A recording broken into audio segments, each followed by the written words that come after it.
para pasangan calon yang saat ini lagi gandrung live TikTok, lagi marak fenomena kampanye melalui TikTok.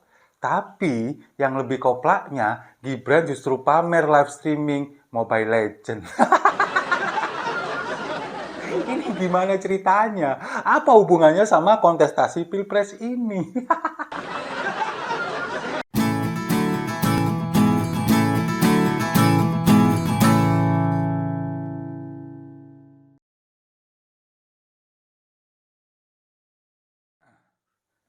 Salam damai untuk Indonesia, berjumpa lagi bersama saya, Papa Dimas. Info kali ini datangnya dari para pasangan calon yang saat ini lagi gandrung live TikTok, lagi marak fenomena kampanye melalui TikTok.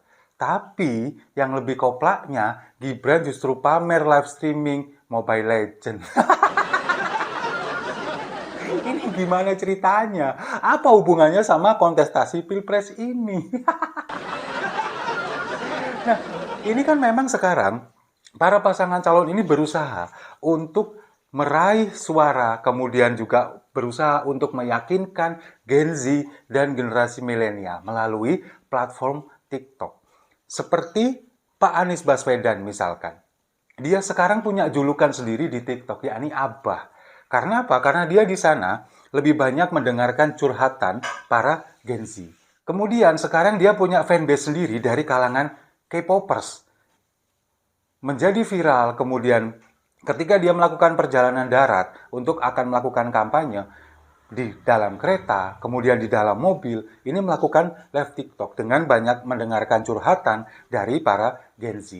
Nah, Pak Ganjar sendiri semalam juga saya lihat melakukan live TikTok juga. Nah, Profesor Mahfud yang katakanlah kalau dari segi usia ini sudah senior, meskipun belum renta-renta amat, ini juga nggak mau kalah.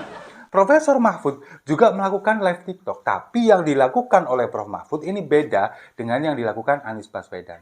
Prof. Mahfud lebih banyak menyampaikan visi misinya, kemudian juga memberikan pandangan-pandangannya tentang hukum, lalu juga banyak tentang sejarah. Daging semua isinya. Jadi kita yang menyaksikan itu akan terlihat merasa seperti menghadiri kuliah yang dosennya ini adalah Prof. Mahfud.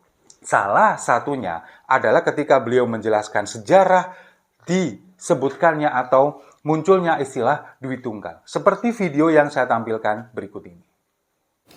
Waktu Bung Hatta itu menjadi presiden, menjadi wakil presiden, dan Bung Karno presiden, keduanya sangat erat, bersatu membangun bangsa ini dengan penuh persaudaraan, tetapi juga visinya bersama, sehingga mereka disebut duit tunggal. Istilah duit tunggal itu dalam tata politik Indonesia pertama kali sebenarnya dikenal ketika Bung Karno dan Bung Hatta menjadi presiden dan wakil presiden. Dan pada waktu itu Bung Hatta itu tidak berfungsi sebagai apa yang sekarang dikhawatirkan banyak orang.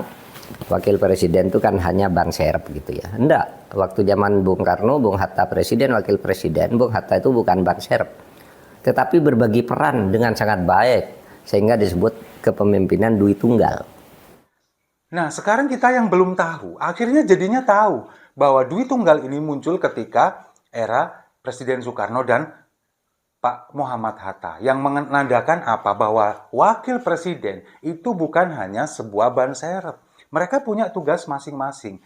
Presiden punya tugasnya sendiri dengan kewenangannya, lalu kemudian wakil presiden juga punya tugas sendiri yang kemudian membantu segala macam tugas dari presiden. Jadi bukan sebagai ban serep seperti yang banyak diomongkan orang selama ini. Nggak seperti anggapan banyak orang sekarang bahwa wakil presiden itu hanya sebuah ban serep. Karena apa? Karena dari awal ketika Pak Mahfud kemudian akan dideklarasikan oleh PDI Perjuangan dan partai koalisinya, ini sudah ada kontrak, sudah ada perjanjian bahwa Pak Mahfud akan diberikan kewenangan khusus menangani masalah penegakan hukum, kemudian juga pemberantasan korupsi. Karena itu memang bidangnya beliau, itu adalah bagaimana Pak Mahfud ini kemudian pengalamannya di Mahkamah Konstitusi, kemudian di DPR RI, lalu kemudian menjadi seorang Menko Polhukam dan Menteri Pertahanan di era-era sebelumnya.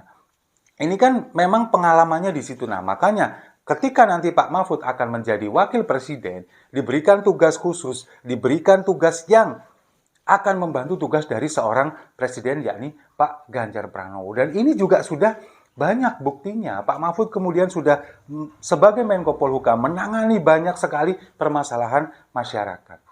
Nah, di tengah-tengah kemudian paslon ini berlomba-lomba untuk meraih suara dari Gen Z, dari kaum milenial. Nah, paslon nomor urut 2 ini punya cara yang berbeda.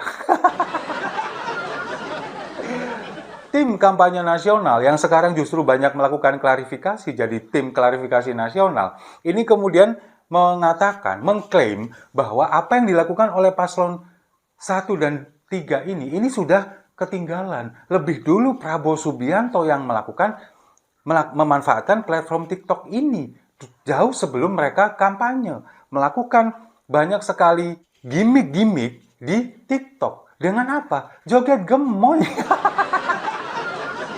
Bener, memang Prabowo Subianto lebih dulu melakukan atau memanfaatkan platform TikTok ini untuk meraih suara, untuk menarik perhatian kaum Gen Z. Tapi hanya dengan joget-joget gemoy, kemudian dengan berbagai macam gimmick yang dipoles sedemikian rupa, tanpa adanya gagasan, tanpa adanya ide, kemudian tanpa adanya visi misi. Cuman itu. Lalu kemudian ketika juru bicara dari tim kampanye nasional, Hasan Nasbi, ditanya, apakah Gibran tidak ingin melakukan hal yang sama? Dia mengatakan bahwa untuk TikTok itu sudah ada bagiannya sendiri. Sementara Gibran ini kemudian dipamerkan bahwa dia bisa live streaming Mobile Legends. Yang diklaim oleh Hasan Nasbi tidak bisa dilakukan oleh calon yang lain. Nah, sekarang korelasinya apa antara memainkan Mobile Legends dengan kontestasi Pilpres? Apakah ini kemudian akan membawa manfaat bagi masyarakat? Enggak sama sekali. Lagi pula, kalau misalkan memang yang ingin ditonjolkan adalah live streaming Mobile Legends, kemudian mabar bersama Gen Z. Kalau yang ditonjolkan itu, Gibran jelas kalah dengan Alam Ganjar. Nggak perlu disandingkan dengan Muhaimin, apalagi dengan Pak Mahfud. Dengan Alam Ganjar saja sudah kalah.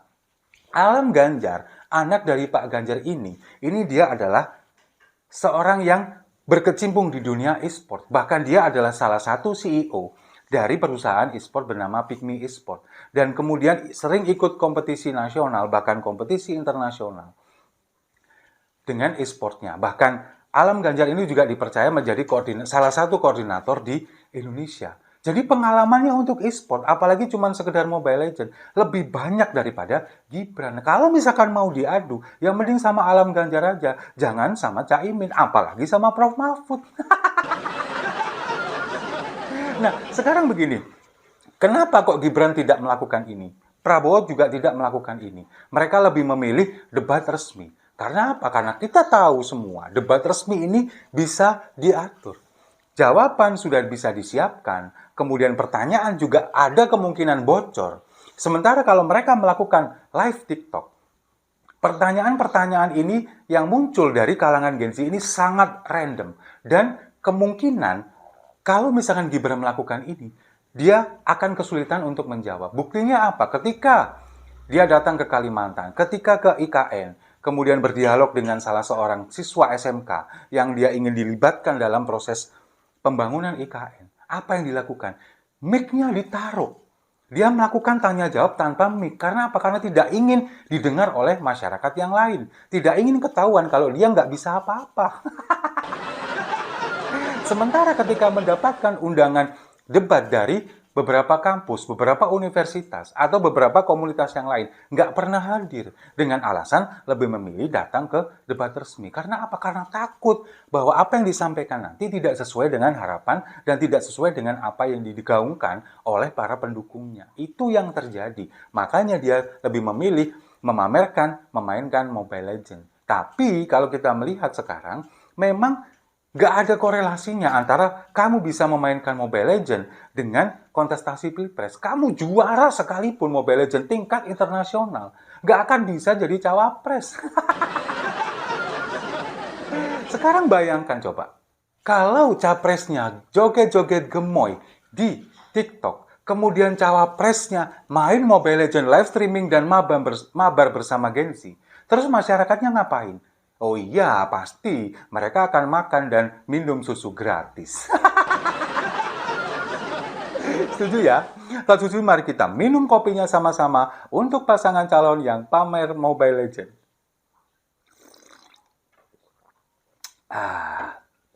Saya rasa itu. Terima kasih sudah menyimak. Jangan lupa like, komen, dan subscribe. Sampai jumpa di video-video saya selanjutnya. Pilih makan gratis atau pilih internet gratis.